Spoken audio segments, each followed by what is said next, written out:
Welcome to Drumbeats, the must-listen-to podcast which explains why Indigenous partnerships are the key to securing successful outcomes in natural resource and infrastructure investment in Canada. I'm Mark Magnacca. My co-host Robert Brant and I are recording this just days before we return to the Square Mile for the third annual Canadian Indigenous Investment Summit on the 8th of April. We're very fortunate to be back at the London Stock Exchange. And of course, we're living in tumultuous times. The world has never been so unsettled. There's another war in the Middle East. The Strait of Hormuz is closed. Oil prices are going through the roof. People are concerned about what the future holds across the world. Here in the UK and Europe, gas prices are up. This will be affecting the food supply. And this even affects Canada and the US. Three oceans are not enough to protect Canada from the turmoil in the world. So here we are, walking into the city for the discussion of the Indigenous people of Canada and the opportunities they bring. Canada is a stable country in a very unstable world. Canada needs to be on your radar. If you have any desire to invest in energy, infrastructure, mining, or defense-related issues, Canada has regained its standing in the world under Prime Minister Carney. But the key to success in Canada today is working with the Indigenous peoples. And what you will have an opportunity to learn about at the summit is who are the movers and shakers amongst the Indigenous people? What are the companies that are succeeding? Who are the partners to consider working with? What are the lessons learned in the past about how to make things happen quickly? So come join Rob and I and over 170 other senior leaders to discuss how to succeed in Canada. What are the opportunities and how to turn those opportunities into fruition much quicker than ever before. Morning, Rob. How are you today? Sego, Mark. Really good, thanks. I'm making my way east from Vancouver, looking forward to the summit. Yes, it's just under a week away. Really exciting coming up. So you're now based out in Vancouver, so you're making your way east. Have you crossed the pond yet, or you're still in? Not yet. I've stopped almost halfway. I'm in Toronto today. Okay. And I'll spend the week here and then get to London on the weekend. Great. And how's Toronto these days? Toronto's good. Don't mention the Leafs. I didn't. Otherwise, things are great. Well, let's go Edmonton or Montreal, somebody, right? Anyway, North America, as our southern neighbor likes to refer to, is separated by these two great oceans and isn't affected by what's going on in the world, which is wrong. So why don't we first start a little bit about, before we get into what's going on with the summit, why don't we just talk about the world we're in at the moment, because it's a huge mess and it's getting worse every day. Yeah, headlines changing by the hour, and oil, what is it this morning? $112 a barrel, up from just 65 just a couple of weeks ago. And I'm not sure how constrained exports are through the Strait of Hormuz, but yeah, it's a very delicate situation, having impacts here and of course on the ground in the Middle East. I can't imagine what some of these people are having to live with.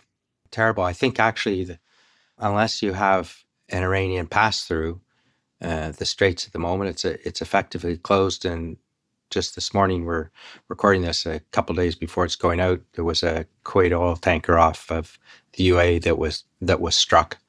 And it is, it's a terrible situation. And as you said, forget about the price of oil, which of course impacts everybody through the food chain. It's the lives, and the whole region is once again destabilized, and nobody knows what tomorrow will bring, and that has its own cost. So I guess this is the largest supply disruption the IEA has ever recorded. European natural gas prices have surged more than 70% in March, and the benchmark used over here, the TTF, is trading around 54 euros per megawatt-hour, with some forecasters saying it's going to reach 100. So this affects everybody, even Canada, the U.S. U.S. one of the largest exporters of oil in the world, as is Canada, and everything's set to the world price. Yeah, and our relations seem as strained as ever with the U.S. It's a very, very tricky time for Canada. Yes. Tariffs have impacted Canada. We're fortunate in that we do have a free trade agreement that still is valid and allows most of our exports to the U.S. To go there tariff free, but there's still been an impact. And of course, we've got the renegotiation of the U.S. MCA, the North American Free Trade Agreement, coming up with a deadline in just a couple of months. July 1st, I think, is the deadline for renewal, and it's not clear how or whether negotiations are progressing. Yes, and if it's renewed, then there'll be a renegotiation no matter what. I understand they've already started working with the Mexicans, but I think they're trying to split the opposition and put pressure on Canada, and that is working. But of course, what continues to be needed around the world is real assets, infrastructure, contracted long duration cash flows in stable jurisdictions. Right? Majority of global institutional investors recently surveyed by McKinsey plan to increase infrastructure allocations over the next 3 years. And that doesn't even talk about the disaster, about how do you repair everything that's been destroyed. But even with the tariffs being struck down by the Supreme Court in February, as you mentioned, 50% tariffs on Canadian steel and aluminum remain, right? And the Bank of Canada's own governor, we've heard from the Canadian Prime Minister many times, but the Bank of Canada governors come out and even said the era of rules-based open trade with the United States is over. And you mentioned Canada is beginning to feel that pain. It's affecting people. It has been since they were imposed. And unfortunately, that pain is going to continue for a while longer because you just don't turn on new markets overnight. No. Right? The dollar's down around 72 or 73 cents American. GDP has been cut to 1.1%. Unemployment's edged up 6.7. Not a good situation. No, not a pretty picture at all. So what's the good news in all of this? Well, Mark, I guess the good news is that half of Canadian small businesses still think of the U.S. as a reliable partner. The bad news is the other half don't. But what is the good news is that Canada's actively repositioning. Prime Minister Carney has been out there. He's made 26 foreign trips in his first year. Wow, that's a trip every other week. Explicitly targeting European and Commonwealth capital as well as in Asia. Canada's been fortunate. We've joined the EU Safe Defence Programme, the first non-European country to do so. Even the UK isn't part of SAFE yet. So that's really positive. And certainly with all the conversations going on, European institutional investors have Canada on the radar. They're looking, how do we diversify away from U.S. exposure? So they now have an additional powerful reason to look at Canada. Yeah, I think it's a similar story. The U.S. is a big, powerful economy. It's going to remain so for a long time. It will always be an important and probably the most important trading partner for Canada and for other parts of the world. But there's a new appreciation of diversification and the need to have other trading partners. And so, as you said, Canada's been out there. Prime Minister, business people, his first foreign trip as Prime Minister, I think he was only in the job a few days and he was off to Europe. And he has really led the charge. It's become a priority to double within a few years the trade Canada does outside of North America.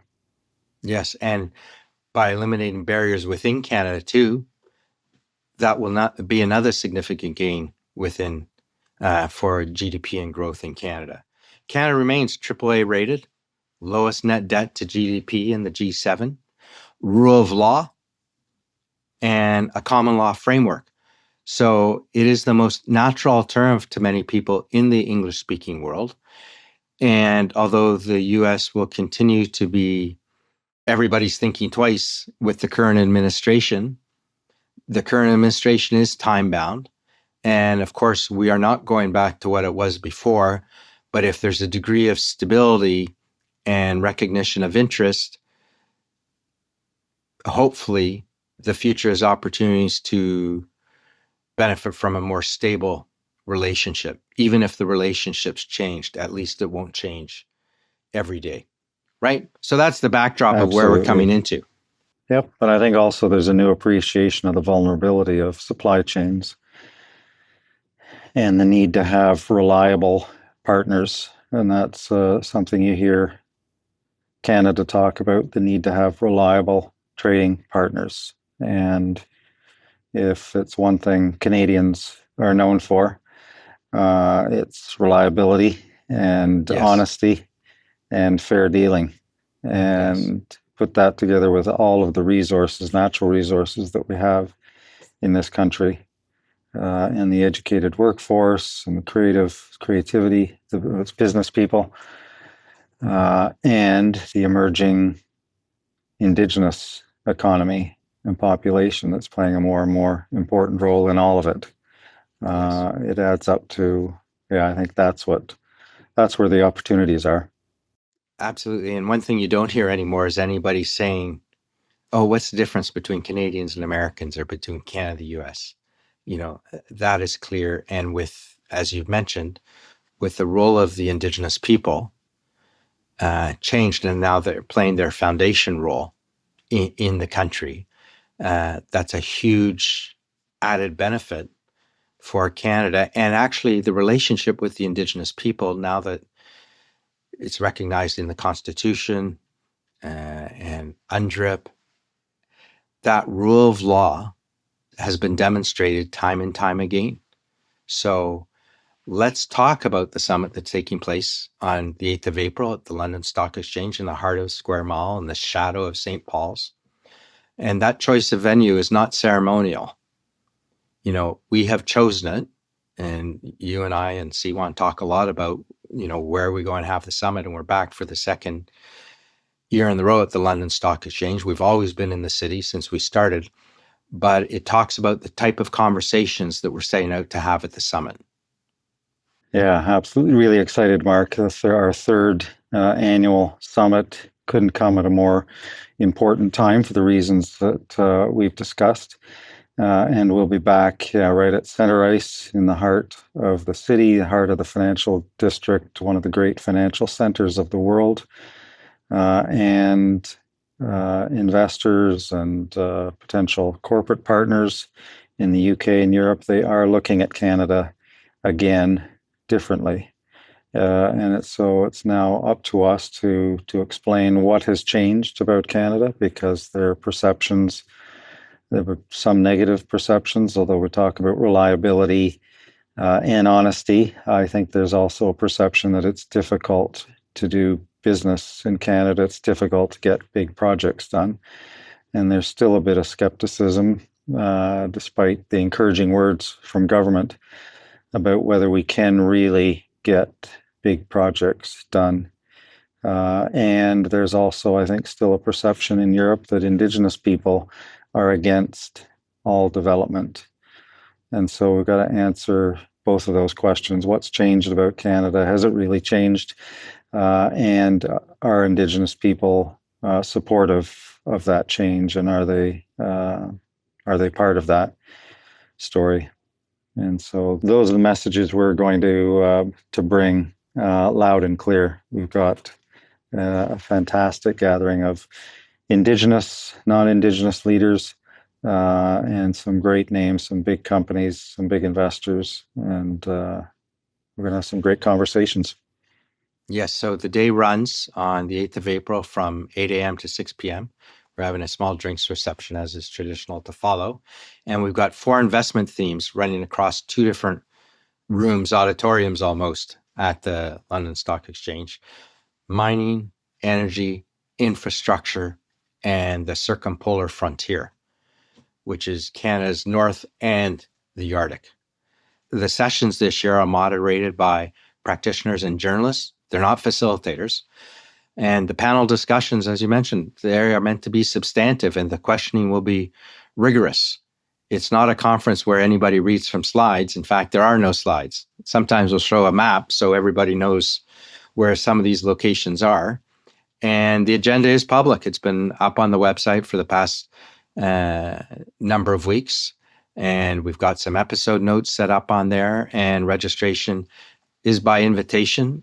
Everybody is qualified to make sure that they fit in the room to have those serious C-level conversation. So why don't we talk about who we have in the room? We've got senior leaders, and I think this is something that's very unique, and you've reinforced, Rob, over the years. And we are very fortunate because we have the decision makers in the room, certainly coming from Canada.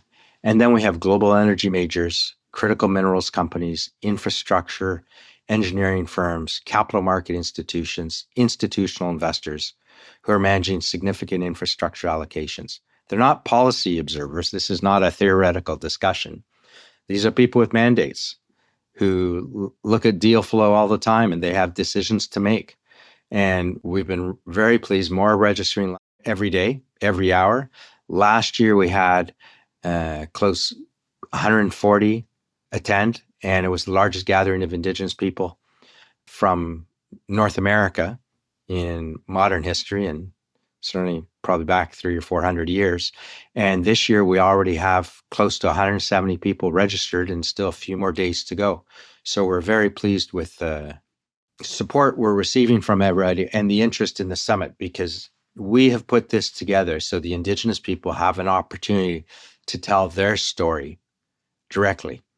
And again, coming back to being in this square mile, we're talking about those big issues. We're talking about energy security, infrastructure investment, critical minerals. Canada has 3 large deposits across the country, and we have representation at the summit from each. And the search for stable jurisdictions outside the US. Canada's reputation has only grown since the administration has changed in the States, and they've seen a different side of Canada that most Canadians knew of, but it hadn't really been projected onto the world scene as it has been under Prime Minister Mark Carney since he got elected. And the combination of those groups in the room at this particular moment is why we think this is probably the most consequential summit yet. We've been fortunate the way the world's moved and our summit has happened. The first year was a lot about education and putting a stake in the ground about what we're trying to achieve. And last year was the beginning of the conversation. These conversations are much deeper and richer this coming summit. Yeah, we sort of up the game every year, don't we, Mark? It's a lot of hard work over really 12 months. Yes. You and C1 and the rest of the team work so hard throughout the year talking to potential speakers and sponsors and trying to put a program together. And we really do have great representation from coast to coast to coast in Canada. Some of the biggest projects that we've all heard about, and many of them designated major projects or projects of national interest. And all of those folks involved in those projects are going to be in London talking about them and trying to encourage investors and partners from the UK and Europe. Yes. And coming back to when Prime Minister Carney's been around to 26 countries in his first year in office, he's out there telling the story. And he's done this. He's been a buyer. He's been on both sides of these deals before. So you can bet when he's having those conversations, he's getting asked some very tough questions. As you mentioned, historically in the past 10, 20 years, Canada's had a reputation as a place that's difficult to get things done. And there's been a lot of uncertainty about how do you get things done? And if I do this, does it work? And there's this perception that it maybe is still difficult and hasn't changed, but it's changed quite a bit. And The reason the summit is so important is there's Indigenous leaders across industry, across services, and individuals such as like yourself, because the Indigenous people in Canada are now in positions of power, making some of these critical decisions, not only for their own Indigenous communities, but for the country as a whole.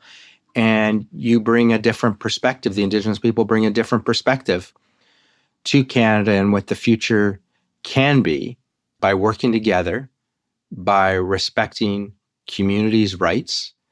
And because of that, and tying into that deep knowledge of the Indigenous people, projects will get built faster.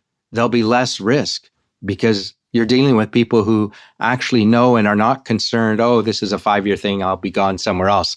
It's their home. And worldwide, the Indigenous people have a different perspective on the environment and the world that they live in.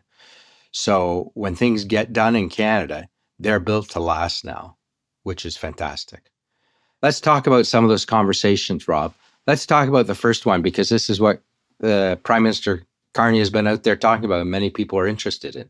Is Canada the energy superpower Europe needs? And this is the section that really connects directly to the macro context of what's going on at the moment. Europe is in an energy security crisis. They have been since the war in Ukraine started a number of years ago.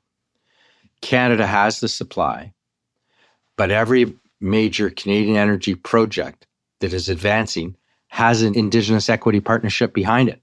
Every one that doesn't is stalled. And I think there's 20 that's been approved, and there's only 3 moving ahead. But those 3 are because they've been developed with the Indigenous people and their communities, and those ones are moving ahead. So it's not anecdotal. If you want to proceed, you're going to need to work with the Indigenous peoples, and that's how to get things done. Yeah, the case law is pretty clear now. Indigenous people need to have a meaningful involvement. The statutes and laws are clear.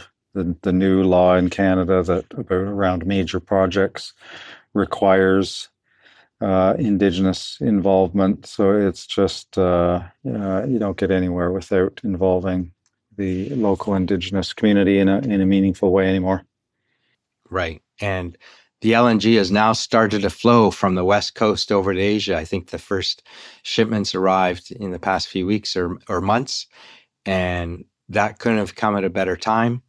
And now they're looking at, okay, how do we get it going in the other direction? A few years ago, the German government came and asked Canada, gee, we want to buy LNG from you. And Canada at the time wasn't receptive to that. So the Germans went to buy from Qatar. Unfortunately, that's not a reliable supply at the moment.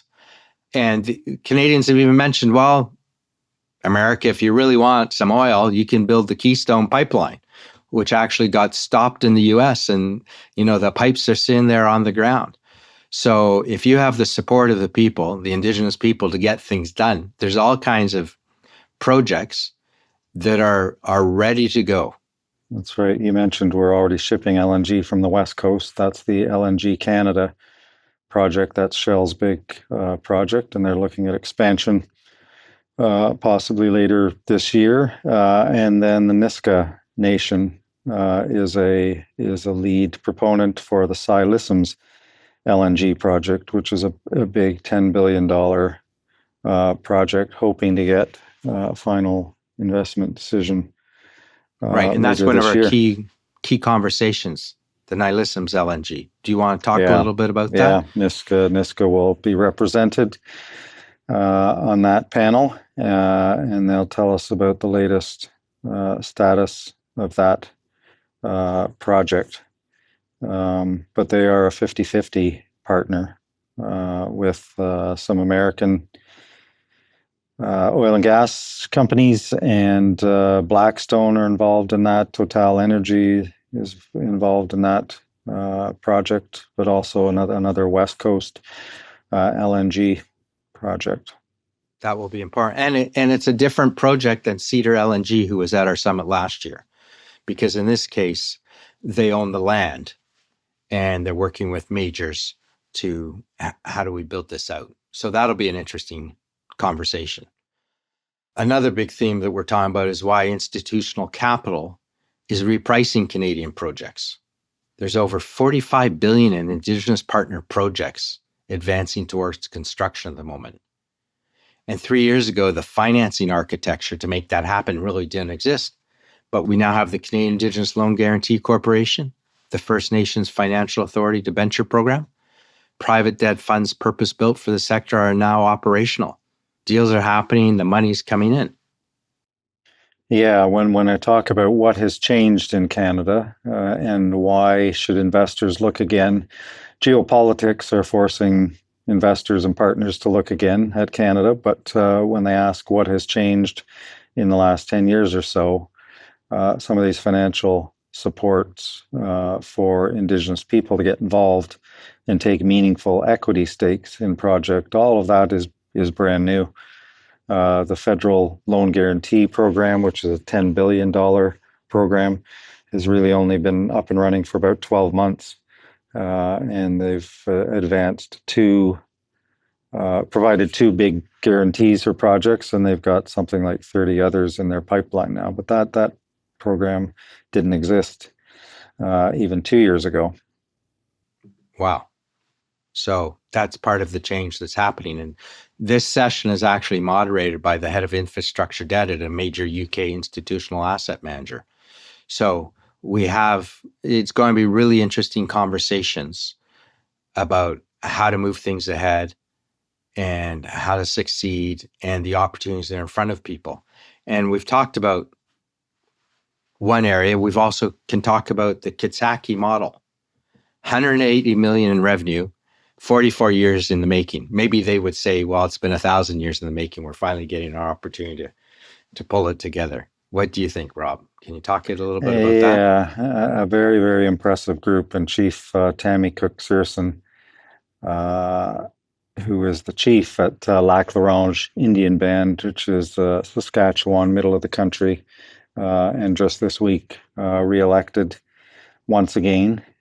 She's 30 plus years, I think, as chief. She'll be with us, as well as the CEO of CIIS, which is their wholly owned development corporation, Ron Higgin. So they'll be with us talking about some of the things they're involved in, from mining to transportation, engineering, forestry. They've got so much on the go. It's a really, really impressive story. Wow. And that session is actually going to be moderated by the president of the London Chamber of Commerce and Industry. So again, we're going to have some very interesting conversations. I guess one of the other really exciting areas this year, and when we set out to plan the summit, we have to take our best guess about what's going to be the interesting conversations. And we're going to talk about the Arctic Security Corridor, the circumpolar frontier. And, Canada's learning about the Arctic and the North because the majority of Canadians live along the southern border. And there's a number of Canadians who refer to Southerners, and they're not talking Southern U.S., they're talking Southern the country, who haven't been north of their province, or even in their province. Most people live in the southern areas, and we're talking about Nunavut, we're talking about northern Quebec, we're of course talking about northern Ontario, Manitoba, Saskatchewan, Alberta, but of course Yukon and the Northwest Territories. So those are really interesting discussions, and we've had some great podcasts recently. And one of the comments that kind of hit home is when Greenlanders come over to visit Canada, and of course they go to their Arctic with their shared Indigenous people, they look and say, gee, you guys are 50 years behind where we are. And there's been all this discussion about Greenland and it's not really developed. And here they're coming over and saying, jeepers, you guys haven't even started. So there's some interesting projects we're talking about in that session.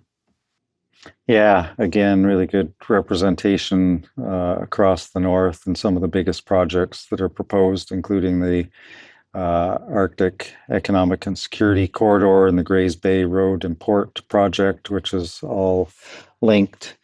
across the Northwest Territories and Nunavut, a road connecting to the Arctic, and a port. Major infrastructure project. And we'll be talking about that and have the CEOs who are involved in that all along the way speaking. And in the Yukon, they've got mining and telecom projects. They've got transmission major projects that they'll be talking about. All very exciting. Yes, and with the Yukon, it's gone through a period where they couldn't figure out how to move ahead. And now there's that stability. And my understanding from the conversations we've had prior to the summit, a direction about how do we move things ahead in terms of development. And there is no permanent roads in Nunavut. There are ice roads. So there's a huge need as all the great powers start to look at the Arctic. And the Canada-UK Defence and Resilience Partnership was announced by Prime Minister Carney and Prime Minister Starmer. So the circumpolar frontier is no longer just a Canadian story. It's of interest to our allies.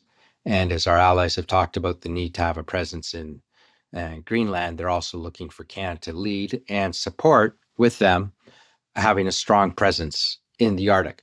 But these sessions are only part of what makes this day valuable. So why don't we talk about some of the practitioners that are in the room? Yeah, from institutional capital, we've got UK institutional asset managers, head of infrastructure debt, chief responsible investment officer at a big UK institutional pension board, delivering a keynote. We've got the VP of Global Credit Ratings Agency moderating, and the list goes on. We've got Canadian pension funds represented. It's a strong lineup. So we have institutional capital markets. We, of course, have the big Canadian banks are with us. We have the CEO of the Toronto Stock Exchange is joining us. We're very pleased to have him with us. And then we've got financial media's participation this year. We have Economist International Economics Correspondents moderating the Ring of Fire panel. We've got the Financial Times, FD Intelligence Global Market Editors managing panel. We've got a few other journalists arriving as well. And they will ask the hard questions. And their coverage will reach the UK and European institutional audience that are not yet in the building. And of course, from the Indigenous leadership side, we are very fortunate once again to have their support. And we have the chiefs, presidents, CEOs who are making a difference in Canada, not only for their communities, but Canada as a whole, who are providing leadership. And I think the other exciting thing is we've talked about this a number of times. Some of the most aggressive entrepreneurs in Canada are the Indigenous leaders and their companies. In fact, I think most people know that Canada's looking at making a submarine purchase. They're talking to the Germans and South Koreans. And the Germans just signed an NDA, and we have them in the room, the Indigenous people who've signed that NDA, which is really, really something. And this is what we always try and provide at the summit, access to the people who are shaping and making the decisions about the projects that will make a difference. So who should be in the room, Rob? And what does someone get from being there that they can't get from reading just the agenda or having a single conversation somewhere? Well, we started with the target audience, are really UK and European investors, and then corporations that are considering partnering or doing anything in whether it's infrastructure, mining, energy, in those areas. If you're considering working in that space in Canada, you are going to be working with Indigenous people.